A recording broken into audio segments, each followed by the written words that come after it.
Truth number 2. There is the cause of suffering. The second noble truth is the cause of suffering, in Pali, tanha, variously translated as desire, craving, clinging, grasping, fixating, or attachment. These translations are mostly inadequate, but they are getting at something.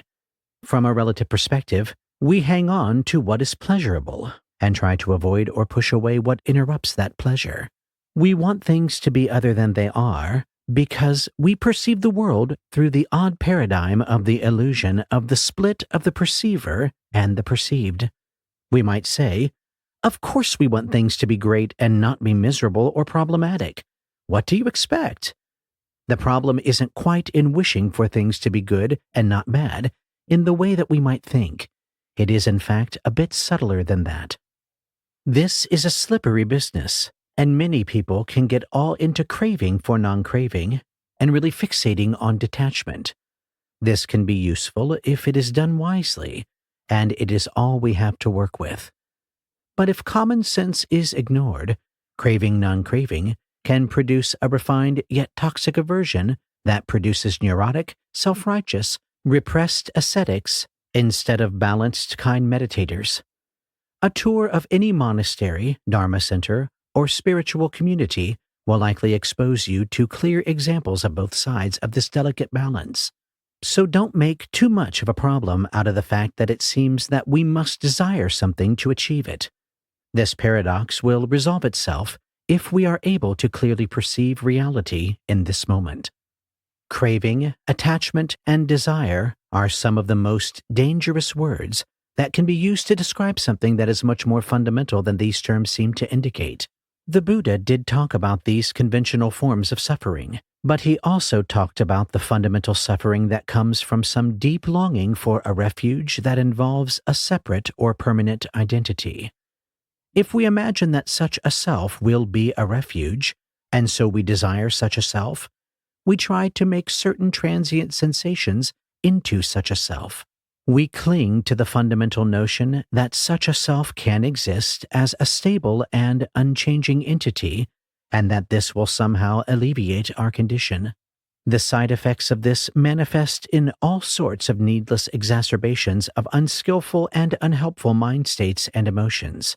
But these are side effects and not the root cause of suffering that the Buddha was pointing to. As stated earlier, a helpful concept here is compassion, a heart aspect of practice and of reality related to kindness. You see, wherever there is desire, there is suffering, and wherever there is suffering, there is compassion, the desire for the end of our own and others' suffering. You can experience this. There is a close relationship between suffering, desire, and compassion. This is heavy, but good stuff, and worth investigating. We might conceive of this as compassion having gotten caught in the loop of the illusion of duality. This is sort of like a dog chasing its tail. Pain and pleasure, suffering and satisfaction, always seem to be over there. Thus, when pleasant sensations arise, there is a constant, compassionate, deluded attempt to get over there, to the other side of the imagined split. This is fundamental attraction. You would think that we would just stop imagining there is a split, but somehow that is not what happens. We keep perpetuating the illusory sense of a split even as we try to bridge it, and so we suffer. When unpleasant sensations arise, there is an attempt to get away from there, or even here, a mental pressure that attempts to widen the imagined split. This will never work because the split doesn't exist, but the way we hold our minds as we try to get away from that side is painful, and this is fundamental aversion.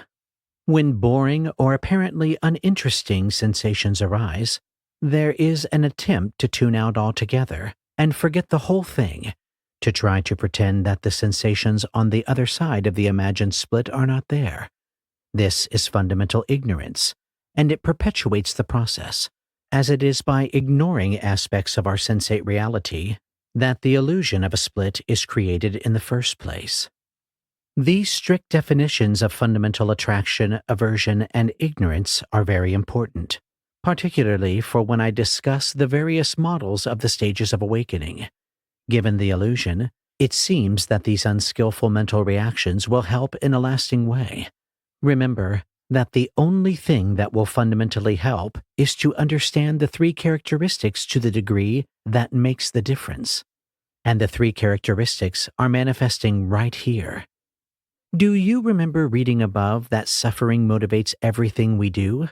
We could also say that everything we do is motivated by compassion, which is part of the fundamentally empty nature of reality. That doesn't mean that everything we do is skillful. That is a whole different issue. Compassion is a very good thing, especially when it involves ourselves and all other beings. It is the flip side of the second noble truth.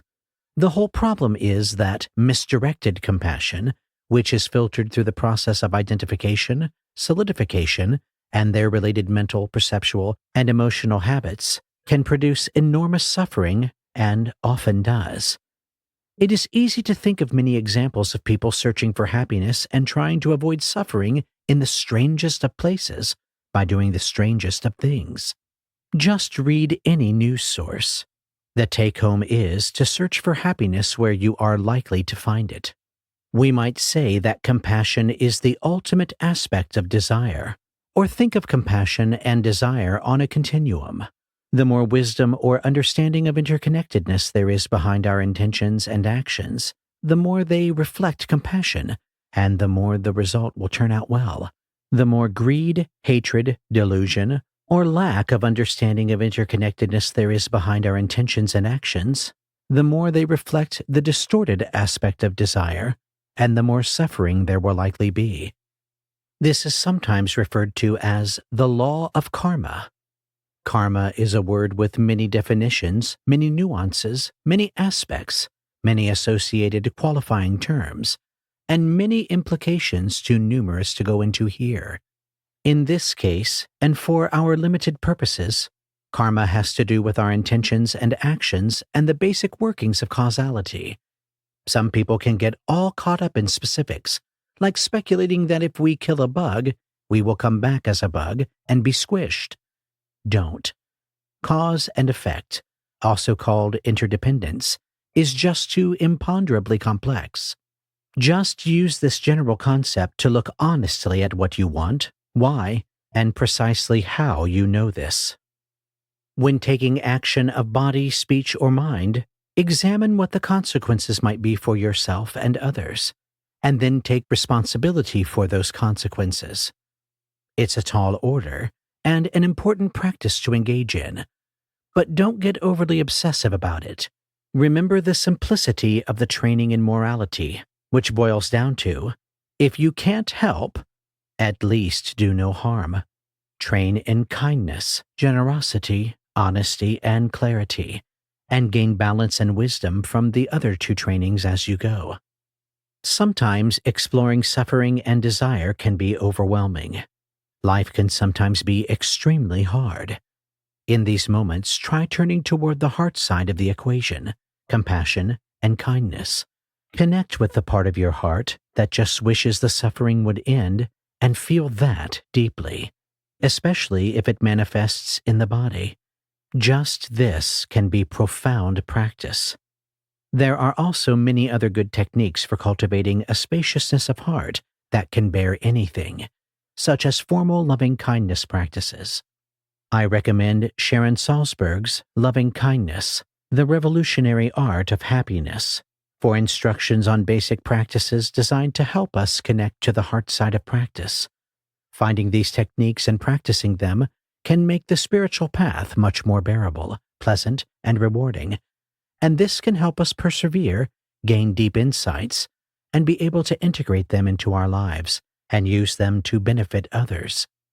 Later, I will describe a challenging series of insights called The Knowledges of Suffering and the Dark Night. If you have a hard time in those stages, return here and reread this section. The point is to take the desire to be happy and free of suffering and use its energy to do skillful practices that can make this happen, rather than getting caught in old, unexamined patterns of searching for happiness, where deep down, we know very well we will not find it. Also, if you can remember that everyone wants happiness and freedom from suffering, you will further facilitate the demolition of the false separation that ignorance imposes between me and other.